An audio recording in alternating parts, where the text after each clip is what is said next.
The Fir-Tree. A story by Hans Christian Andersen. A young fir tree spends its life wishing to grow up and experience greater things, never appreciating the present until it's too late. Part 1. In the woods. Out in the deep woods stood a pretty little fir tree. It grew in a perfect spot where sunlight filtered through the canopy in golden shafts and fresh air whispered through the pines. But the little tree paid no mind to its blessings. From its earliest days, it lived in a headlong hurry to grow up, consumed by an aching desire for something more, something greater, something beyond the simple joy of sunshine and air.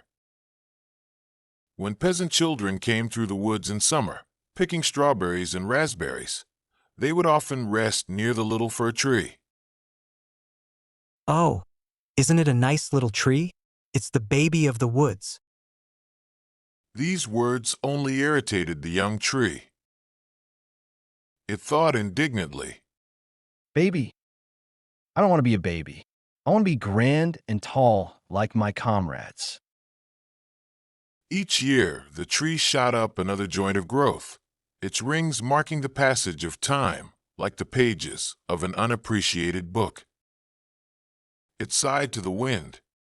I wish I were grown. Then I could stretch out my branches and see what the world looks like from up high. The little tree lived always in tomorrow, never in today. Part 2. The Hare and the Winters. When winter came and snow lay sparkling on the forest floor like scattered diamonds, a hare would often come bounding through the trees. In its playful morning runs, it would sometimes leap right over the little fir tree, hop, as if it were nothing more than a small bump in the snow. Oh, how that galled the young tree! But when the third winter came, something had changed. The tree had grown taller, stronger. Now, when the hare came bounding along, it had to turn aside and hop around the fir tree instead of over it. The tree thought with satisfaction. Ah, now that's more like it. Growth and getting older. That's the most wonderful thing in this world. Part 3. The Woodcutters. In autumn, when the leaves of the deciduous trees turned gold and scarlet, woodcutters came to the forest. They selected the largest, straightest trees and cut them down with sharp axes and long saws. Crash! The mighty trees fell, one after another. The tree wondered. Where are they going? What becomes of them? In springtime, when the swallows and storks returned from their winter migrations, the fir tree called out to them. The stork paused and nodded his great head thoughtfully. Yes, I believe I encountered them on my journey from Egypt. They may well have been your old comrades. They wanted to be remembered to you. The fir tree exclaimed. Ships. They travel on the sea. Oh, I wish I were old enough for such adventures. Rejoice in your youth, whispered the sunbeams. The wind kissed the tree gently, and the dew wept over it in the early morning. It heard the advice but did not heed it. Its thoughts were already elsewhere, always elsewhere. Part 4. The Christmas Secret. When December came and the first snow began to fall, something new happened. Young trees were cut down, trees no taller than the fir tree itself. The fir tree wondered, its excitement growing. Where are they going? The sparrows chirped with excitement. We know. These trees are going to the grandest fete you can imagine. They're decorated with golden apples, sweet gingerbread, beautiful toys, and hundreds of candles. The fir tree's needles practically quivered with anticipation. Perhaps I was created for just such a glorious future. Oh, if only Christmas would come soon. How I long for it. Part 5. The Cutting. When Christmas time came at last, men arrived with axes. They walked among the young trees, examining them with expert eyes. "This one," they said, "this is perfect." The axe bit deep into its trunk. The tree felt a sharp pain as the blade struck its very marrow, felt itself swaying, falling, crashing to the forest floor. Instead of the triumph it had expected, it felt only a strange sadness, a pang of loss it couldn't quite name. Part 6. The Glory of Christmas Eve. Servants carried the fir tree into a magnificent drawing room. The tree was planted in a large tub and wrapped in green cloth, set upon a many-colored carpet. Then came the decorating. Little nets filled with candies were hung from branches. Gilded apples and walnuts were attached. Dolls were suspended among the boughs. And crowning it all, at the very top, they fastened a large star of gold tinsel. The tree thought, Oh, if only tonight would come. Will I stay here in all this finery forever and ever? but the anticipation itself was painful. At last the candles were lit. The blaze of light was dazzling, magnificent, almost too much to bear. The tree quivered with the intensity of it all. Part 7. The Children's Joy. Suddenly the folding doors burst open. A flock of children rushed in as if they would overturn everything in their path. For one breathless moment, the children stood speechless. Then they shouted until the rafters rang. Then a fat little man was towed to the tree by eager children. Tell us a story. Tell us a story. He sat beneath the fir tree and said, Well, here we are in the woods. Which will you have Ivediavity, or Humpty Dumpty, who tumbled downstairs, yet ascended the throne and married the princess?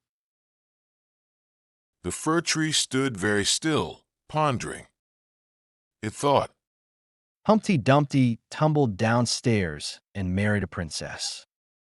How remarkable! Perhaps I too shall tumble downstairs and marry a princess. Part 8. The Long Darkness. The tree looked forward to the next day, certain they would decorate it again. But when morning came, the butler and maid arrived with dusters and dragged the tree roughly upstairs to the attic. There they abandoned it in a dark corner where no daylight ever reached. Part 9. The Mice's Verdict. Days passed. Nights followed days. No one came. Then came a sound. Squeak, squeak.